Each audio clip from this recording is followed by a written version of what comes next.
अत्यन्तै खुसी लागेको छ। म आफू जन्मेको जिल्ला आएको छु। म यो डाँडापरतिर त्यो पेन टावर रहेछ त्यहाँ, त्यो पेन टावर उतापट्टि पाँथेका भन्ने गाउँदेखि पल्लोपट्टिको गाउँ पहिला खातम छ चोखाने भन्थ्यो के अरे, अहिले चाहिँ केपी लासगढी वडा नम्बर 2 को चोखाने भन्ने गाउँमा जन्मेको मान्छे। त्यसो भएको कारणले गर्दाखेरि खोटाङ आउँदाखेरि मलाई फाल्टै खालको ऊर्जा मिल्ने गर्छ। म माटोको गाथा बोकेर हिँड्ने मान्छे, माटो छोएर बाँचेको मान्छे, चुनाव चिन्ह पनि माटै लिएर पार्टी बनाउने मान्छे। त्यसो भएको कारणले गर्दाखेरि माटोसँग अत्यन्तै नजिकको साइनो मेरो छ जस्तो लाग्छ। त्यसमाथि पनि खोटाङको माटोसँग अझै धेरै घनिष्ठता, अझै धेरै त्यो तपाईँको चाहिँ अपनत्व महसुस गर्छु मैले। यहाँमा आउनुको 2-3 वटा कारणहरू, उद्देश्यहरू छन्। एउटा उद्देश्य चाहिँ मैले खोटाङवासी दाजुभाइ दिदीबहिनीहरूलाई धन्यवाद दिनु थियो। तपाईँहरूले 1-2 वर्ष चाहिँ जेन्जी नै हुनुहुन्छ होला हाम्रो आरएनजी। एउटा जेन्जी उम्मेदवारलाई अगाडि सारेका थियौँ। तपाईँहरूले विश्वास गरेर तपाईँहरूको अमूल्य मत दिएर काम गर्ने मौका दिनुभयो मलाई। त्यो अर्थमा मैले यहाँलाई धन्यवाद दिनको लागि आएको। सबै मान्छे आज आउनु भएको छैन, सम्भव पनि हुँदैन। सबै मान्छे एकै ठाउँमा एउटै समयमा बसेको सम्भव हुँदैन। त्यस्तो घटना संसारमा कहीँ हुँदैन। तर जे जति उपस्थित हुनुभएको छ यहाँहरूलाई प्रत्यक्ष रूपमा सामुन्ने उभिएर मैले धन्यवाद दिइरहेको छु भने अरू जो जति उपस्थित हुनु सक्नु भएको छैन कामको कारणले विभिन्न खालका समस्याहरूले गर्दा उहाँहरूलाई म क्यामेरा मार्फत, मिडिया मार्फत हार्दिक धन्यवाद ज्ञापन गर्न चाहन्छु। आदरणीय दाजुभाइ दिदीबहिनीहरू, अर्को मेरो उद्देश्य थियो हाम्रो श्रम संस्कृतिको श्रमदाताहरूलाई प्रत्यक्ष रूपमा भेट्ने। हाम्रो श्रम संस्कृति पार्टी चाहिँ यस्तो पार्टी हो जसमा नेता हुँदैन, कार्यकर्ता हुँदैन। यो केवल श्रमदाताहरूको पार्टी हो। म हर्क साम्पाङ पनि एउटा श्रमदाता मात्रै हो। हाम्रा श्रमदाताजीहरूलाई भेट्नुपर्ने थियो। त्यो उद्देश्य दोस्रो उद्देश्य थियो भने अर्को उद्देश्य थियो यहाँनिर बडो ठुलो साइजमा, बडो ठुलो आकारको यलम्बरको प्रतिमा निर्माण गर्नुभएको र त्यसलाई चाहिँ उद्घाटन गर्नुपर्ने भन्ने कुरामा निम्तो जस्तो आएको थियो। त्यसो भएको कारणले गर्दाखेरि म त्यो कारणले गर्दा पनि आएको थिएँ। तर अब विविध कारणहरू भएछ। हिजोको दिन गर्ने कि आज गर्ने कि पछि गर्ने कि भन्ने विभिन्न खालका तपाईँको चाहिँ असमझदारीहरू पनि तपाईँको चाहिँ उत्पन्न भएको कारणले गर्दाखेरि म आउँदै बाटैमा मैले त्यो कुरा सुनेको थिएँ, सुन्न चाहिँ। तर पनि म चाहिँ हिँडेको ठाउँमा आधा बाटोबाट फर्किने मान्छे नभएको कारणले म आइपुगेँ र यहाँहरूसँग भेट्ने मौका पाएँ। यो साकेला सिली प्रदर्शनी तथा शुभकामना आदान प्रदान कार्यक्रममा प्रमुख अतिथिको रूपमा यहाँहरूले आमन्त्रण गर्नुभएकोमा हार्दिक धन्यवाद दिन चाहन्छु। धेरै कुरा राख्न चाहन्न। संस्कृति भनेको हाम्रो जीवन हो, संस्कृति भनेको हाम्रो मनोविज्ञान हो। हाम्रो संस्कृतिलाई हामी माया गर्छौँ, संस्कृतिलाई बिर्सनु हुँदैन। संस्कृति बनाउनलाई हाम्रो पुर्खालाई हजारौं वर्ष लागेको थियो। त्यसरी हजार वर्ष लगाएर हाम्रा बाजे पुर्खाले बनाइदिनु भएको संस्कृति नै हाम्रो जीवनको सबैभन्दा ठुलो नीति हो। साकेला सिली प्रदर्शन भइरहोस्, साकेला नाच नाचिरहौँ। हाम्रा युवा पुस्ता, जेनजी पुस्ता भन्नुपर्छ पर्दो रहेछ। हिजो आज चाहिँ खालको अब होइन शब्दहरू आइरहन्छ सालै पछि। हाम्रो जेनजी पुस्ताहरूले पनि साकेला नाच्नु होला है। हाम्रो पालोसम्म चाहिँ रहने, त्यस पछाडि आउँदो युवा पुस्ता, आउँदो पिँढीमा चाहिँ नरहने भन्ने हुँदैन। त्यसो भएको कारणले गर्दाखेरि तपाईँहरूले सचेत भएर, गम्भीर भएर यो साकेला सिलीको महत्त्व के हो भन्ने कुराहरू हामीसँग भन्दा पनि अझै हामीभन्दा अग्रजहरूसँग, हाम्रा पुर्खाहरूसँग तपाईँहरूले चाहिँ नि सोधेर सिक्न सक्नुहुनेछ। त्यसको महत्त्व बुझ्नुहोला र तपाईँहरूको पनि पछि छोरा नाति पनातिहरूलाई पनि त्यो कुरा सिकाएर जानुहोला। संस्कृति कहिले मर्दैन। अन्नको बिउ र संस्कृति एउटै हो। आजभन्दा 2000, 3000, 5000 वर्ष पहिला पनि धान थियो। त्यो धानको बिउ मासिएको छैन, त्यसरी नै संस्कृतिको बिउ पनि मासिनु हुँदैन भन्ने कुरामा हामी सचेत रहनुपर्छ। त्यो सांस्कृतिक बिउ हाम्रो भाषा, हाम्रो भाषिका, हाम्रा संस्कार, हाम्रा संस्कृति, हाम्रा रीतिरिवाज, हाम्रा चाहिँ पोसाकहरू विभिन्न खालका कुराहरूबाट छल्किएको हुन्छ। ती कुराहरूलाई यहाँहरूले मनन गर्नुहोला। म त्यो भन्न चाहन्छु। यहाँहरू सबैजनालाई हार्दिक सम्मान गर्न चाहन्छु। आज यलम्बरको प्रतिमालाई दर्शन गर्ने मौका मैले पाएँ।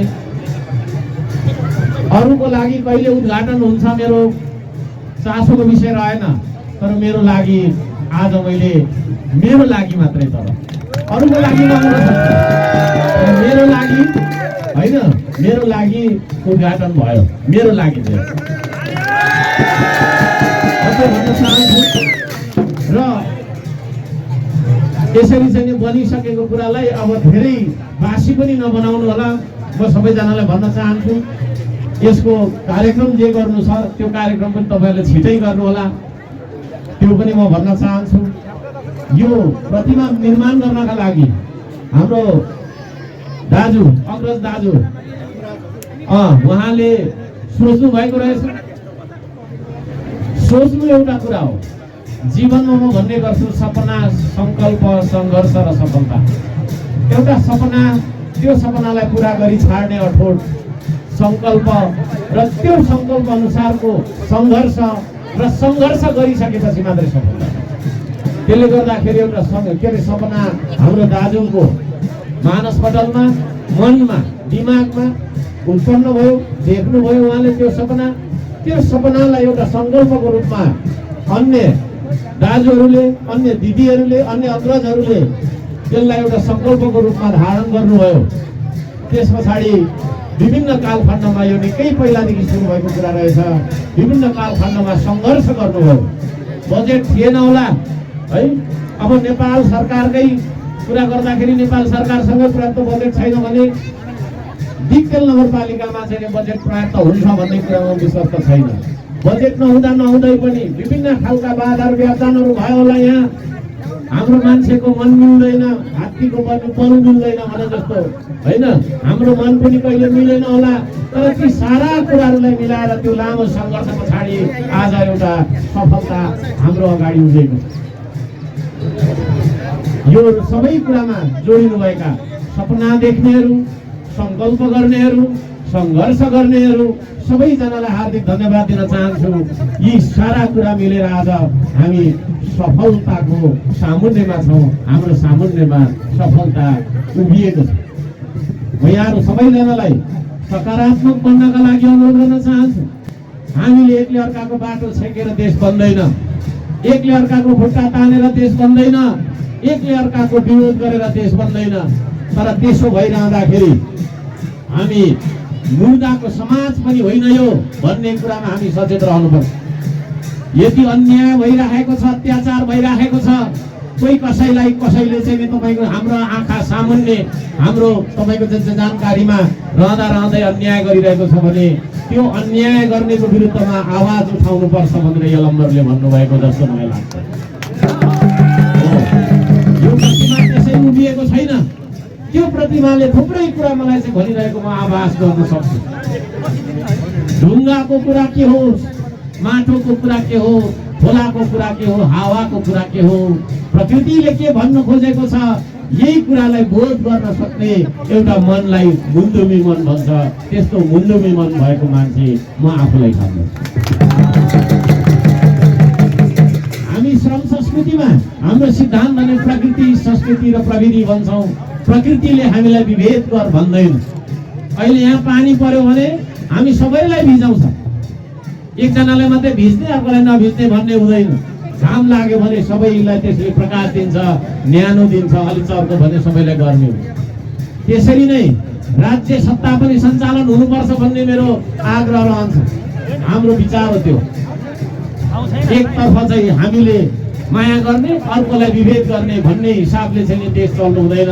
त्यो खालको तपाईँको चाहिँ विभेद, विभिन्न कारणले विभेद, कहिले जाति जाति बीचमा विभेद, कहिले पार्टी पार्टी बीचमा विभेद, कहिले वर्ग वर्ग बीचमा विभेद, अहिले नेपालीलाई सुकुम्बासी भन्ने नाम दिएर मान्छेलाई बेघर बनाउने चाहिँ तपाईँको विभेद यो सरकारले गरिरहेको छ। त्यसको घोर भर्त्सना गर्छौँ हामी।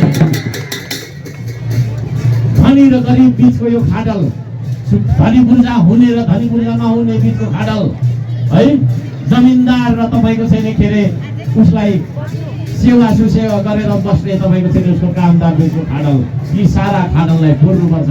किनभने हामी भनेको मुन्नुमी मान्छे हौ, मुन्नुमी मान्छेले विभेद गर्दैन।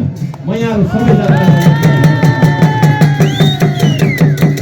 सबैजनालाई हार्दिक धन्यवाद दिन चाहन्छु, हार्दिक शुभकामना व्यक्त गर्न चाहन्छु। साकेला सिलीको, साकेला उभौली पर्वको सबैजना देशवासी दाजुभाइ दिदीबहिनीहरूलाई हार्दिक शुभकामना। हामी सुशासनको कुरा गर्छौँ, सुशासन नभइकन विकास हुँदैन।